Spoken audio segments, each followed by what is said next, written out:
Middle East Crisis Live. At least 2 dead as Israel launches operation. In West Bank, displaced Palestinians return to destroyed homes as desperately needed aid is delivered to Gaza. We are restarting our live coverage of the major developments in Israel's war on Gaza after a long-awaited ceasefire came into effect on Sunday, with the ceasefire agreement appearing to be largely holding. Palestinians are returning to find their homes reduced to rubble after 15 months of intense Israeli bombardments across the Strip, displaced by Israeli airstrikes. Hundreds of thousands of Palestinian people have been packed into crowded refugee camps along the coast, enduring cold winter. Whether amid widespread malnutrition, charities have struggled to deliver aid, accusing Israel of blocking their attempts to.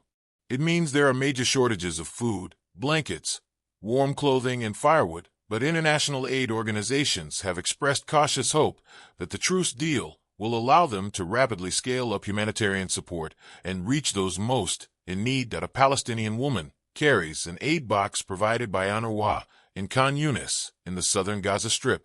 A Palestinian woman carries an aid box provided by UNRWA in Khan Yunis, in the southern Gaza Strip. Photograph. Haytham Khaled/Reuters. Under the terms of the ceasefire agreement, people displaced from their homes in Gaza will be allowed to move freely around the Palestinian territory from day 7, and 600 trucks of aid will arrive each day to alleviate the Strip's dire humanitarian conditions. We are on day 3 of the ceasefire agreement.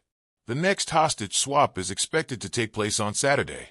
Supplies to Gaza were, as of Sunday, at an average of 18 truckloads a day.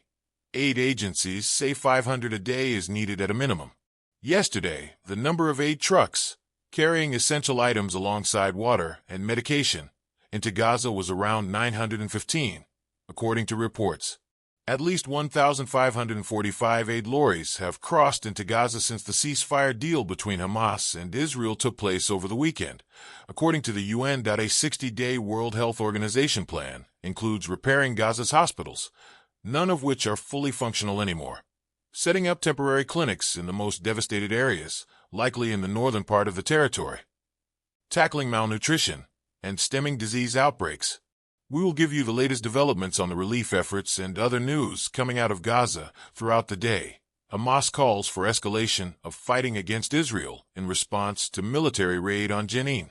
Hamas has called for an intensification of fighting against Israel in response to the Israeli military's ongoing raid on the West Bank city of Jenin. 6 people have been killed by Israeli forces in Jenin refugee camp. Health Ministry. 6 people have now been killed by Israeli forces in the occupied West Bank's Jenin refugee camp, health officials have said. Dozens of Palestinians are reported to have been injured. We have not been able to independently verify this information yet. Israeli far-right Finance Minister Bezalel Smotrich has said Israel's raid in Jenin is designed to change the security situation in the occupied West Bank after Gaza and Lebanon.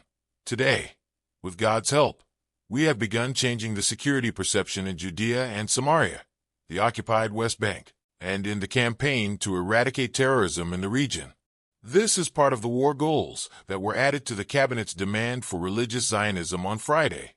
Iron Wall will be a strong and ongoing campaign against the elements of terrorism and its perpetrators, to protect the settlement and the settlers, and for the security of the entire state of Israel, of which the settlement is the security belt. That I congratulate the IDF commanders and fighters and the entire security establishment and pray for their success.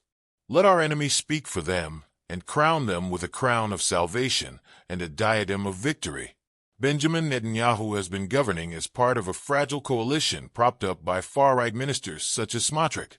Unlike Israel's hardline national security minister, Itamar Ben-Gvir, who quit the cabinet over the ceasefire deal with Hamas, Smotrich, who leads the Religious Zionism Party, stayed in the government but said he would quit if the war ends without Hamas completely destroyed. Smotrich has described in explicit terms his active effort to annex the West Bank to Israel. My colleague Peter Beaumont writes in this story that Smotrich and his allies have long seen control of the civil administration, or significant parts of it, as a means of extending Israeli sovereignty in the West Bank. Their ultimate goal is direct control by central government and its ministries. The transfer reduces the likelihood of legal checks on settlement expansion and development. The conflict in the Middle East has destroyed countless lives, and the horrific scenes since October 7, 2023 from Gaza and Israel have haunted millions around the world. Understanding what has happened and what comes next is more important than ever.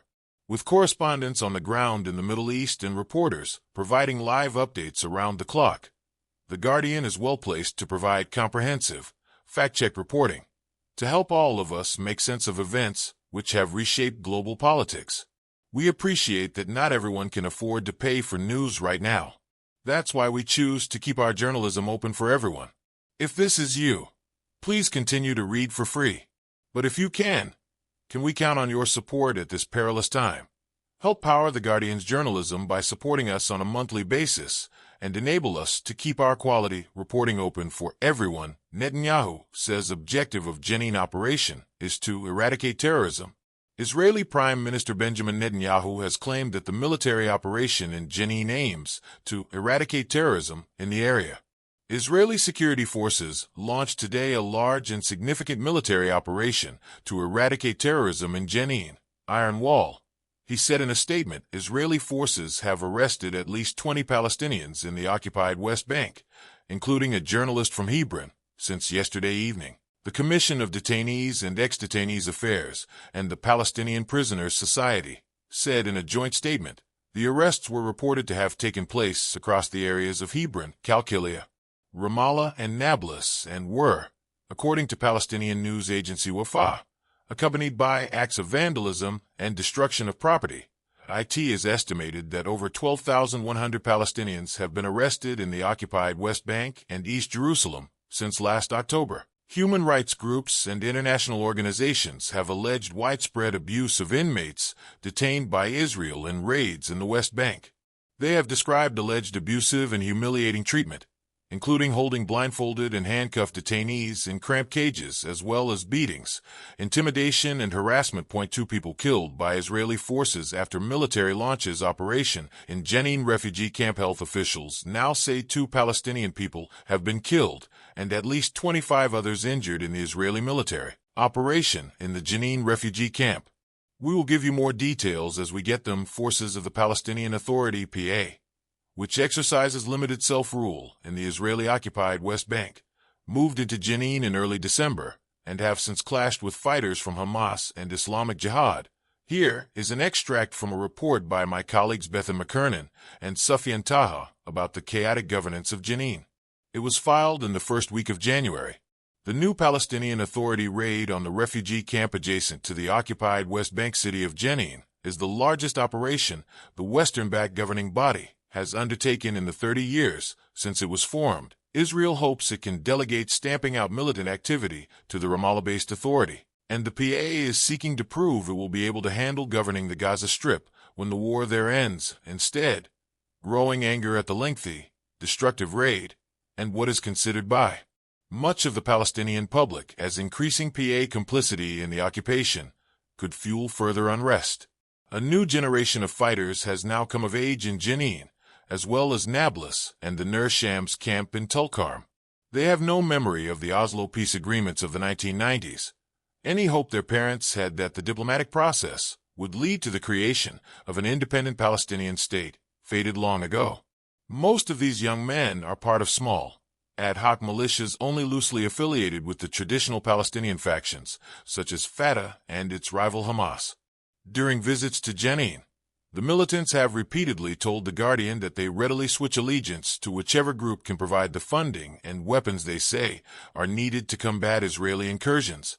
Currently, Hamas's armed wing and the smaller, more radical Islamic Jihad, both of which have ties to Iran, control the camp.